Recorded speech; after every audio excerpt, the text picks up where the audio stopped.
ఇది చూడండి, హెడ్డింగ్ భారత్కి భూహారతి అని పెట్టారు. ఎంత ఎంత నీచానికి దిగజారిపోయారు వీళ్ళు అంటే, ఇంతకంటే దిగజారాలే అన్న ప్రతిసారి దిగజారిపోతూ ఇలాంటి హెడ్డింగ్లు పెట్టి రాస్తా ఉన్నారు. తెలుగుదేశం పార్టీ వాళ్ళు కూడా ఇలానే భారతమ్మ గారిని హారతి అని చెప్పి ట్రోల్ చేస్తూ వాళ్ళు ఒక రాక్షస ఆనందాన్ని పొందుతున్నారు. ఎందుకంటే వాళ్ళ అమ్మల్ని కూడా ఇలానే ట్రోల్ చేస్తారు, వాళ్ళ చెల్లెల్ని వాళ్ళ అక్కల్ని కూడా ఇలానే ట్రోల్ చేస్తారు.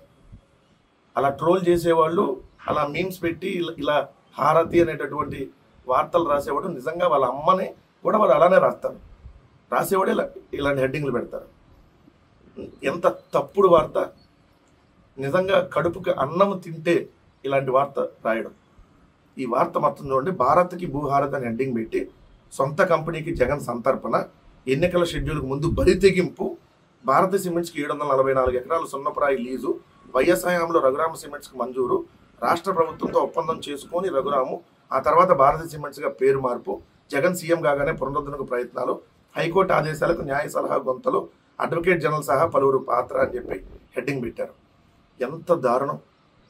అసలు దీని వార్త జగన్మోహన్ రెడ్డి గారు అంటే 744 ఎకరాలు సున్నప్రాయి లీజ్ ఇచ్చేశారంట. అసలు అది ఎప్పుడుది కోర్టు తీర్పుల తర్వాత ఎప్పుడు వచ్చింది? దీన్ని ఎవరు దాన్ని ఏంటంటే వీళ్ళకి కావాల్సింది బురద జల్లేయాలి ఫస్ట్. అసలు ఇది రాజశేఖర రెడ్డి గారు ఉన్నప్పుడు కడప జిల్లా ఎర్రగుంట్ల కమలాపురం మండలాల్లో 2037 ఎకరాలు సున్నప్రాయ నిక్షేపాన్ని రఘురామ సిమెంట్స్కి 2006 మార్చి 27న ఇచ్చింది అప్పుడు ఉమ్మడి ప్రభుత్వం. దాని తర్వాత వాళ్ళు అక్కడ 475 ఎకరాల్లో తాము ఆశించిన కన్యం లేదంటూ 2008 నవంబర్ 7న భూమిని రఘురామ సిమెంట్ సర్కారు వెనక్కి ఇచ్చేసింది ప్రభుత్వానికి. ఇంకా మిగిలింది రఘురామ సిమెంట్స్ దగ్గర 1562 ఎకరాలు ఉంది. ఇందులో వేరువేరు గ్రామాల పరిధిలో విస్తరించిన 744.74 ఎకరాలకు మాత్రం లెటర్ ఆఫ్ ఇంటెంట్ ఇచ్చారు. సో అంటే ఆ వెంటనే లీజుకి ఉత్తర్వులోకి వచ్చేసినట్టే లెటర్ ఆఫ్ ఇంటెంట్. దీని ప్రకారం రఘురామ సిమెంట్స్ ఆ భూముల్లో లైమ్ స్టోన్ మైనింగ్ చేపట్టాలి. ఇది 744 ఎకరాలు లైమ్ స్టోన్ మైనింగ్ చేపట్టాలి. ఇప్పుడు ఇది 2009కి సంబంధించి.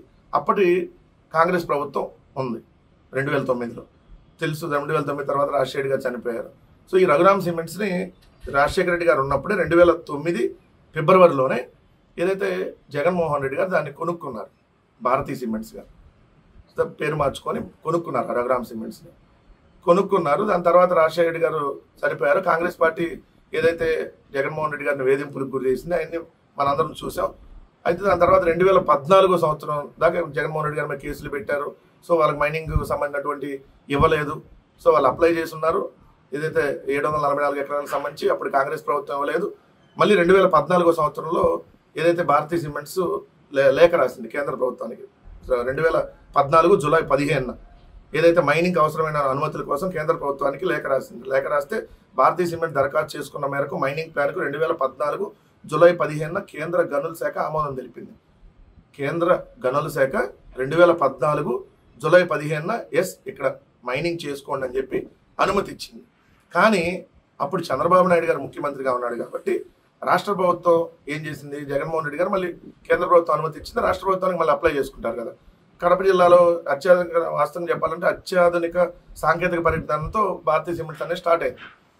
సో కానీ ఏం చేశారు, అప్లై చేస్తే అప్పుడు చంద్రబాబు నాయుడు గారు ఈ భారతీయ సిమెంట్స్ ఎట్లయినా క్లోజ్ చేయాలంటే ఉద్దేశంతో చంద్రబాబు నాయుడు గారు ఈ భారతీయ సిమెంట్స్ పేరు ఎలా మార్చుకుంటారు రఘురామ సిమెంట్స్ నుంచి అని చెప్పి ఒక పాయింట్ని ఒకటి తీసుకొని దాన్ని ఆసరాగా చేసుకొని ఏం చేశాడు, వీళ్ళకి మైనింగ్ అనేది ఇవ్వాల భారతీయ సిమెంట్స్కి. ఇవ్వకపోగా ముందు ఒక నోటీస్ ఇచ్చారు. అసలు పేరు మార్పుకు సంబంధించి తమకు ఎందుకు సమాచారం లేదని నోటీసులు జారీ చేసి నిర్ణీత గడువులోపు సమాధానం ఇవ్వకుంటే గనుల లీజు దరఖాస్తును తిరస్కరిస్తామని చెప్పి ఏదైతే ప్రభుత్వం నోటీస్ ఇచ్చింది చంద్రబాబు నాయుడు గారి ప్రభుత్వం. అయితే ఈ నోటీసులకు భారతీయ సిమెంట్స్ కౌంటర్ దాఖలు చేసేందుకు సమయం ఉన్నా కూడా చంద్రబాబు నాయుడు గారు నోటీసులు గడువు తీరకముందే భారతీయ సిమెంట్స్కి మొత్తం ఇచ్చినటువంటి మైనింగ్ని రద్దు చేసి పడేశాడు.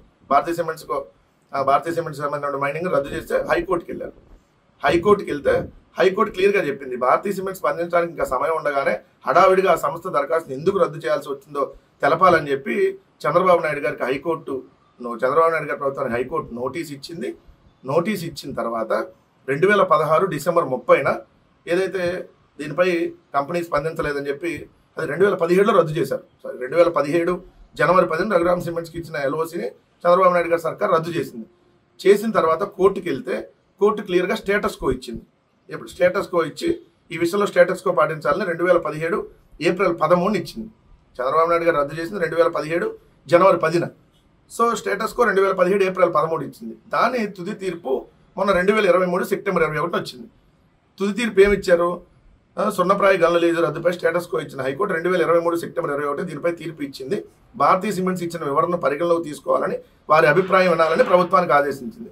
దాని ప్రకారం అప్పుడు ఏదైతే ఉన్నటువంటి 744 ఎకరాలు ఎప్పుడు 2008వ సంవత్సరంలో ఉన్నటువంటి 744 ఎకరాల్లో మైనింగ్ చేసుకోవడానికి అనుమతి ఇచ్చింది. దీంట్లో భూ సంతర్పణ ఎక్కడ ఉంది? లేకపోతే నీ మెదడు అసలు నువ్వు మనిషి పుట్టక కాదు కదా నువ్వు పుట్టేది. మనిషి అయితే ఇట్లాంటి వార్తలు రాయడం ఎలాంటి విషయం చెబుతున్నారో చూడండి. జగన్మోహన్ రెడ్డి గారిని, భారతమ్మని టార్గెట్ చేసి ఎలాంటి విషపూరితమైనటువంటి వార్తలు రాస్తున్నారు. దయచేసి ప్రజలు కూడా గమనించమని చెప్తా ఉన్నాను.